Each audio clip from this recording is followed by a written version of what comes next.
नमस्कार साथियों, कैसे हो आप सभी। उम्मीद है सारे अच्छे होंगे, पढ़ाई आप लोगों की अच्छी चल रही होगी। मैं सुनील मुदगल आपका अपने यूट्यूब चैनल पर स्वागत करता हूं। जैसा कि आपको पता है, अभिनय शर्मा सर ने टेस्ट सीरीज स्टार्ट कर रखी है। 85 टेस्ट का सोल्यूशन कर चुके हैं। आज हम 86 नंबर टेस्ट का सोल्यूशन करेंगे। ये टेस्ट थोड़ा सा लेट हो गया। तो आज की क्लास का पहला क्वेश्चन, इसने कहा कि मीन बताना है 1 का स्क्वायर, 2 का स्क्वायर, 3 का स्क्वायर, 4 का स्क्वायर, ऐसे करते करते 20 तक के स्क्वायर की बात कर रहा है। बात करते हैं, यहाँ 20 लिख लो कोई। तो इसमें डायरेक्ट फॉर्मूला लगा देते हैं, n+1 to n+1 divide by 6। तो n क्या रहने वाला है, n होगा हमारा लास्ट टर्म जो कि 20 होगा। तो 20 जमा 1 21, 20 दूनी 40, 41 बट्टे में 6।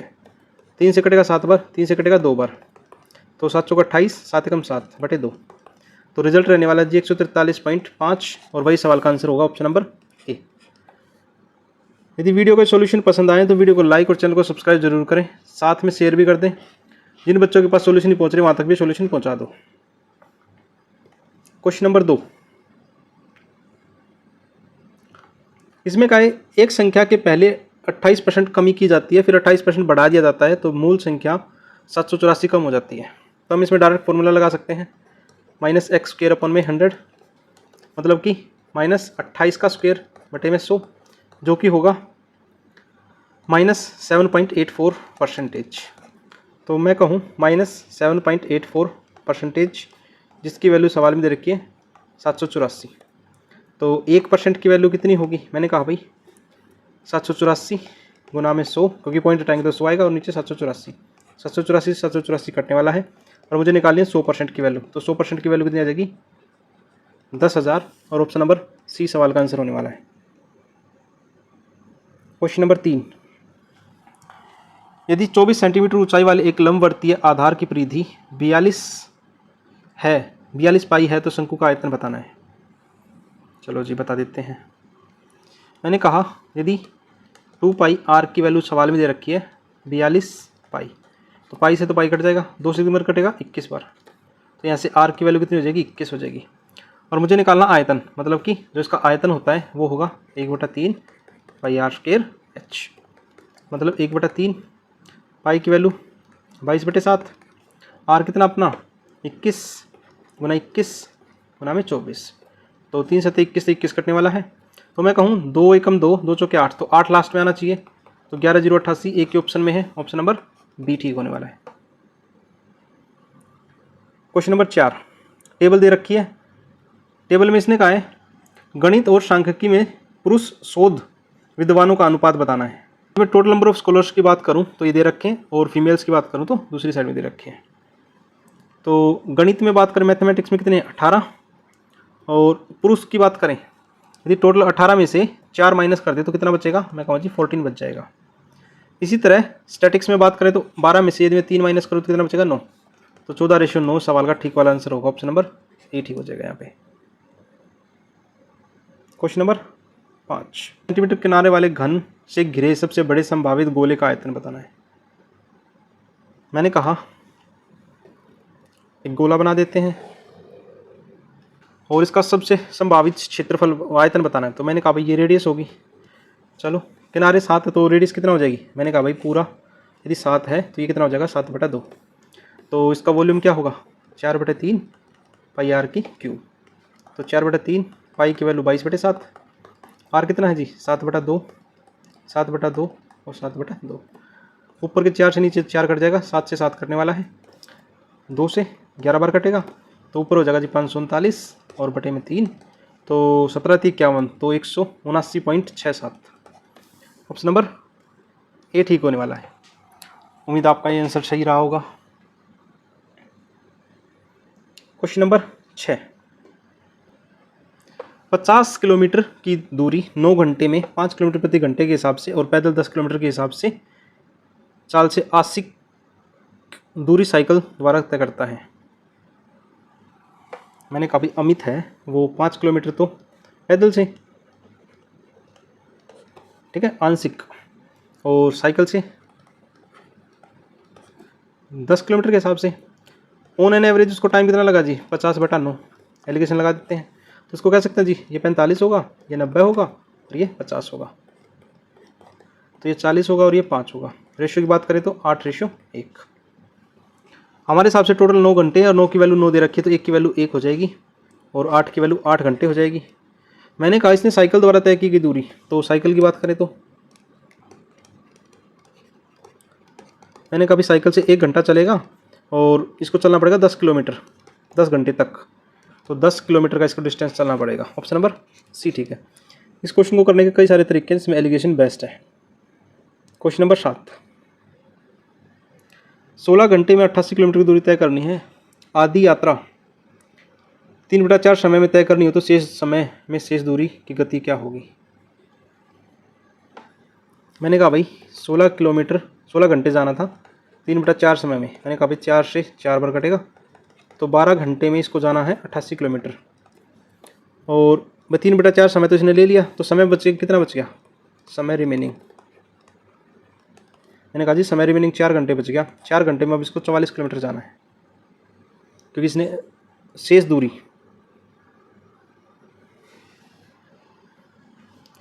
मतलब ऊपर भी इसने 12 घंटे में 44 है। अब बाकी 44 कितनी देर में जाएगा। मैंने कहा जी 1 घंटे की वैल्यू निकालना चाहूँ तो 1 घंटे में 11 किलोमीटर जाएगा, तो उसको 11 किलोमीटर पर आवर्स के हिसाब से कह सकता हूँ, तो ऑप्शन नंबर डी ठीक हो जाएगा यहाँ पे। ठीक है। क्वेश्चन नंबर 8, कुछ धन उधार लिया गया, 2 समान किस्तों में चुकाया गया, प्रत्येक किस्त का मान 882 रुपये है, चक्रवृद्धि ब्याज 5% के हिसाब से है,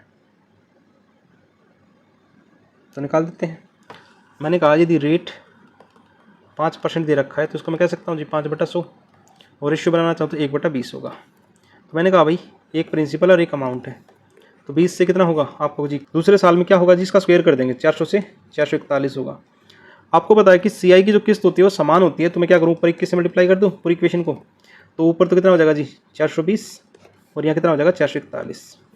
सवाल में कहा कि 441 जो किस्त है उसकी वैल्यू 882 है, 1 यूनिट की वैल्यू कितनी हो जाएगी 2, और इसको निकालना है जी कुल धन की बात करें तो कितना होगा 820 की 2 से गुना करूँगा तो रिजल्ट मिलेगा जी 1640। ऑप्शन नंबर बी ठीक रहने वाला है यहाँ पे। क्वेश्चन नंबर 9 में कहा है कि एक चुनाव में 2 उम्मीदवारों ने चुनाव लड़ा, 80% मतदाताओं ने वोट डाले, 5% अवैध थे, विजयी उम्मीदवार को 70% मिले हैं, तो 36,000 वोटों से जीत गया, 36,480। मैंने कहा मान लो 100% मतदाता थे, 80% ने वोट दिया है, उसका 5% अवैध थे, तो मतलब 95% क्या थे वैलिड थे, ये क्या थे वैलिड, और इसका 70% ने एक ने लिया है, तो दूसरा कितना होगा जी 30% होगा, तो जीतेगा कितने से 40%, इन दोनों के 40% डिफरेंस होगा, तो 40/100 जिसकी वैल्यू सवाल में दे रखी है 36,480।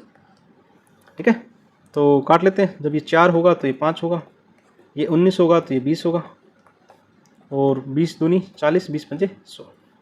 ठीक है, 2 से कितनी बार कटेगा 10 बार, और 19 4 से काट लेते हैं, 4 9 36, 12 चौक 48 0, तो 19 से काट दें, 19 चौक 76, 19 पंजे 95, 19 चौक 76, 15 बचेंगे, 19 8 152। तो यहाँ से 100% की वैल्यू कितनी मिलेगी 25 और 12,000, सॉरी 1,20,000। ऑप्शन नंबर बी ठीक हो जाएगा, क्योंकि नीचे 25 बनेगा और ऊपर 480 दे रखा है। क्वेश्चन नंबर 10 में कहा यह दिया गया है 2 की पावर 20 + 1 एक पूर्ण संख्या से विभाजित होती है, तो आपने कभी एक फॉर्मूला पढ़ा होगा a की क्यूब प्लस b की क्यूब जो कि इक्वल होगा a + b, a² + b² - ab, तो बस उसी का यूज़ करना है। भाई ये किसी न किसी का फैक्टर रहा होगा, मैं कहूँ 2 की पावर 20 + 1 रहा होगा, ये आया कहाँ से, मैंने कहा भाई यहाँ से आया होगा, तो इसको मैं लिख सकता हूँ 2 की पावर 60 + 1, इसका मतलब ऑप्शन नंबर डी ठीक होने वाला है यहाँ पे। ठीक है, क्योंकि 20 है वो इसी का फैक्टर रहा होगा। तो क्वेश्चन नंबर 11 में कहा है कि विकल्प में से कौन सा विकल्प सही है, पी और क्यू का मान बताना है, तो उसको मैं कह सकता हूँ यदि मैं इसके अंदर मल्टीप्लाई कर तो मेरे पास रिजल्ट क्या होगा, मैंने कहा भाई 10 की 10 से मल्टीप्लाई करूँगा तो 100 पी क्यू बनेगा, और 10 की मैं आगे मल्टीप्लाई करूँगा तो 10 p² + 10 q² प्लस में पी क्यू। ठीक है, आप कहोगे जी ठीक है, और यदि ये 100 पी क्यू और ये पी क्यू है तो इनको जोड़ना का चाहूँ तो इसको लिख सकता हूँ मैं 10 p² प्लस में 10 q² प्लस में 101 पी क्यू। आगे भी लिखना चाहूँ तो इसको लिख सकता हूँ 10 p² प्लस में 10 q² प्लस में 20 पी क्यू प्लस में 81 पी क्यू। यदि मैं इसमें से बात करूँ तो इसको फॉर्मूला बनाया जा सकता है। आप कहोगे जी हाँ, तो इसको लिख सकता हूँ जी 10 में कॉमन ले लूँ, पी प्लस क्यू का होल स्क्वायर कह सकता हूँ आप, तो इसको कह सकता हूँ 81 पी क्यू। आप कहोगे जी ठीक है। अब इसने कहा है पी और क्यू की वैल्यू इंटीजर होने चाहिए, तो इसका मतलब कोई ना कोई वैल्यू रख लेते हैं भैया। और ये बड़े नंबर हैं, तो यदि मैं पी को यदि 1 रखूँ और क्यू को यदि मैं 9 रखूँ, अब पता कैसे चलेगा जी? पी और क्यू को 10 से ज़्यादा नहीं लेना, क्योंकि 10 से ज़्यादा लेंगे भी तो ऑप्शन में सेटिस्फाई नहीं हो रहा है, मैंने कई बार चेक कर लिया।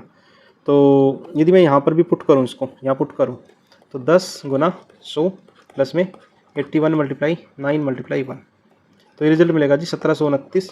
ये तब हो रहा है जब मैंने एक और 9 लिया, इसके अलावा कोई भी वैल्यू लोगे तो ऑप्शन सेटिस्फाई नहीं हो रहा।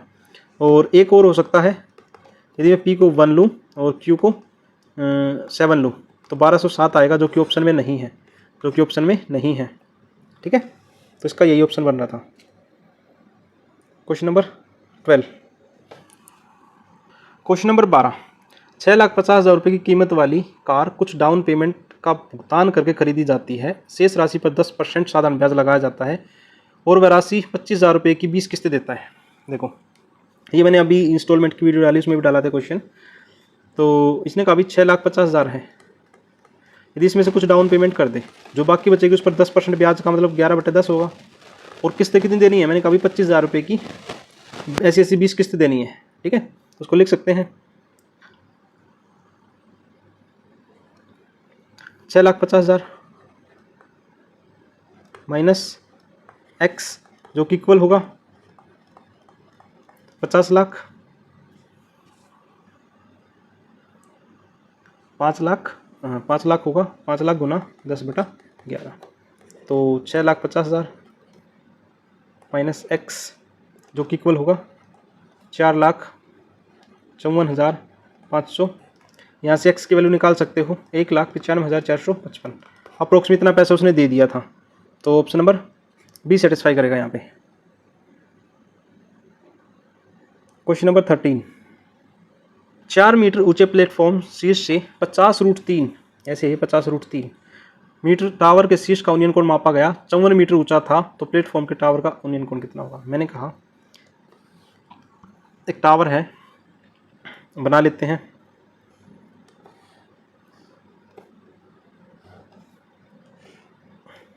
ठीक है, ये जो दूरी दे रखी है 50√3 दे रखी है, 4 मीटर ऊंचा प्लेटफॉर्म है, ये 4 मीटर का है, तो ये भी 4 मीटर का होगा। और ये मुझे पूरी हाइट बतानी है, मैंने कहा भाई ये 50√3 है, तो ये भी 50√3 होगा। आपको जी हाँ, ठीक है।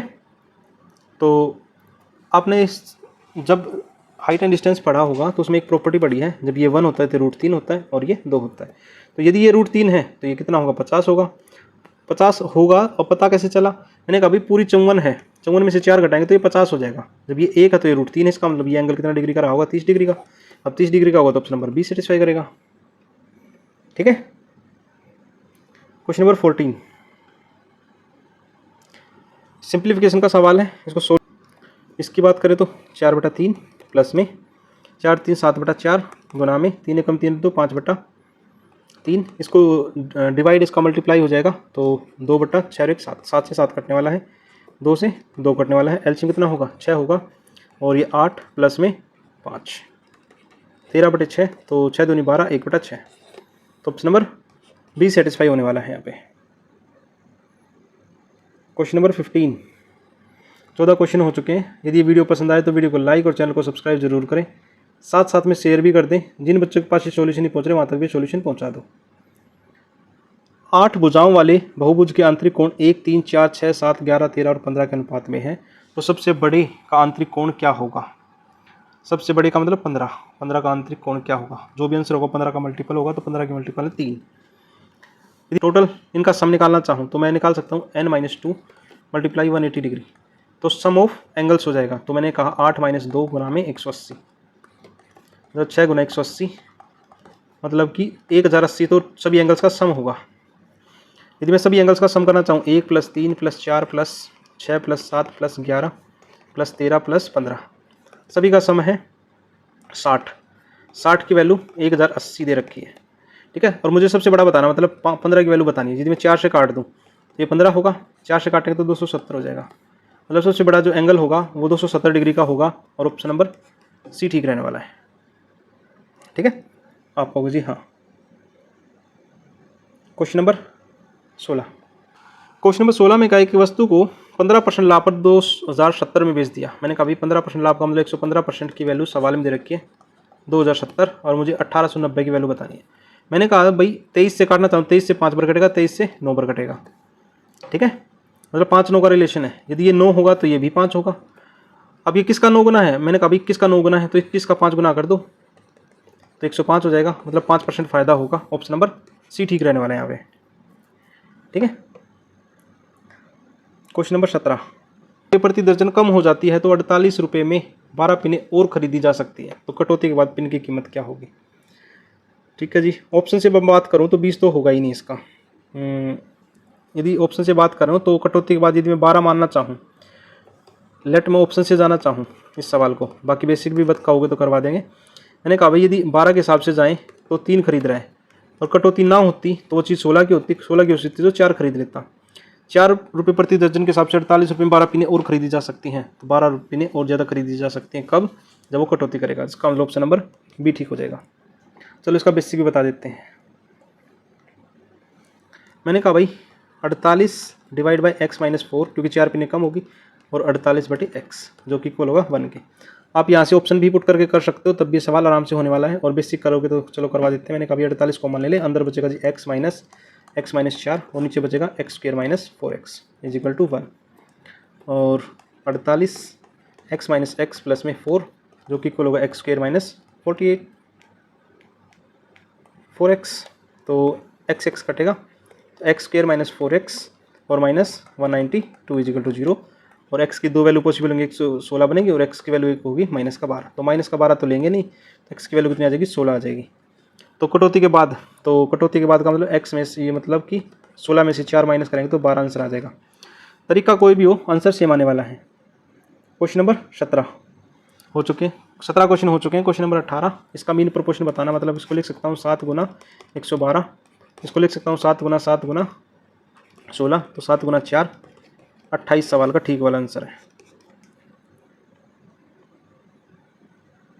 क्वेश्चन नंबर 19, इसने कहा कि P और Q 30 दिनों में किसी काम को कर सकते हैं, Q और R 37.5 दिनों में कर सकते हैं, R और P 150 दिनों में कर सकते हैं। तीनों मिलकर कितने दिनों में करेंगे?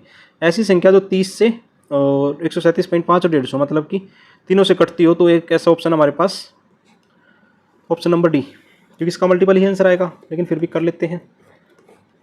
मैंने कहा अभी P plus Q plus R plus P। इसकी बात करें तो ये 30 दिनों में, ये 37.5 दिनों में, और ये 150 दिनों में।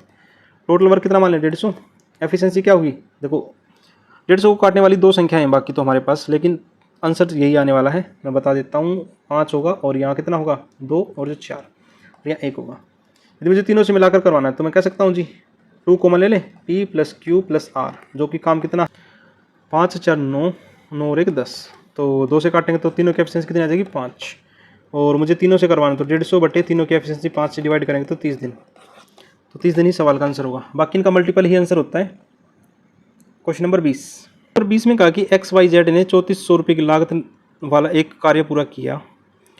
X ने 5 दिन, इसने 3 व्यक्ति दे रखे हैं X Y। X ने 5 दिन, B ने 7 दिन, और इसने 10 डेज। B ने 7 दिन, Z ने 10 दिन। एफिशिएंसी की बात करें इनकी तो 4 5 और 3, तो यहाँ तो 20 मिलेगा, यहाँ 35 मिलेगा, और यहाँ 30 मिलेगा। ठीक है, यदि मैं तीनों को काटना चाहूँ तो 5 से काट दूँ, 5 चौके 20, 5 सत्ते 35, 5 छक 30। 17 की वैल्यू सवाल में 3400 रुपये दे रखी है। 1 की वैल्यू कितनी हो जाएगी? 200। एक्स का हिस्सा पूछा तो 4 की वैल्यू 800। ऑप्शन नंबर सी ठीक रहने वाला है।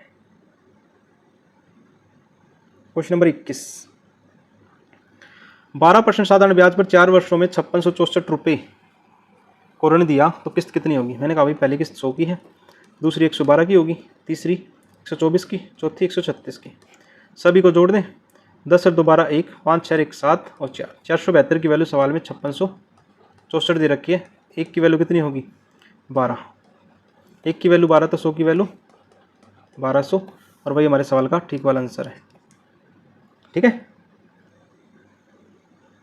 इसने कहा है 1024 के अभाज्य गुणनखंड। अभाज्य गुणनखंड ये 2 की पावर 10 होगा, तो अभाज्य गुणनखंड 2 की पावर 10, ऑप्शन नंबर बी ठीक हो जाएगा यहाँ पे। क्वेश्चन नंबर 23, ABC को केंद्र O वाली अंकित किया गया और मैंने कहा एक सर्कल है और इसके अंदर क्या है, ABC एक ट्राइंगल है, A, B और C। AB की वैल्यू 35 है, BC की वैल्यू 12 है और इसकी वैल्यू 37 है। तो परिधि क्या होगी, मतलब कि सर्कमफ्रेंस क्या होगी, सर्कमफ्रेंस क्या होगी, AC का आधा होगी। AC का आधा मतलब 37/2, तो 18.5 हो जाएगा। ऑप्शन नंबर ए ठीक रहने वाला है यहाँ पे। क्वेश्चन नंबर 24 सिंप्लीफिकेशन में सर्ट्स का क्वेश्चन है। मैंने कहा भाई 64 का यदि बाहर निकालेंगे तो 8 बचेगा, 8 इसमें जोड़ेंगे तो कितना बनेगा 1 और 81 बनेगा, 81 से ये बाहर कितना निकलेगा 9, 36 बनेगा। 36 का कितना बाहर आएगा, यहाँ से 6 आएगा, 6 और 3 दोनों को जोड़ेंगे तो 9, 9 से कितना बाहर आएगा 3। तो ऑप्शन नंबर बी ठीक रहने वाला है यहाँ पे। लास्ट क्वेश्चन है, यदि ये वीडियो पसंद आई हो तो वीडियो को लाइक और चैनल को सब्सक्राइब जरूर करें। आगे ऐसे ही टेस्ट सारे आते रहेंगे, 100 टेस्ट पूरे करने वाले हैं हम। एक लड़का 30 किलोमीटर प्रति घंटे के हिसाब से स्कूल जाता है और 70 के हिसाब से वापस आता है, तो औसत गति बताना है। तो औसत का फॉर्मूला क्या होगा जी, 2xy x + y, 2 × 30 × 70 अपॉन में 100, 2 0 से 2 0 कटने वाली है, 7 21 दूनी 42, तो 42 इसका सवाल का आंसर ठीक होगा। Option number C. आपने यहाँ तक की वीडियो देखी उसके लिए थैंक यू। ऐसे ही प्यार सपोर्ट बनाए रखें, मिलते हैं 87 नंबर टेस्ट में।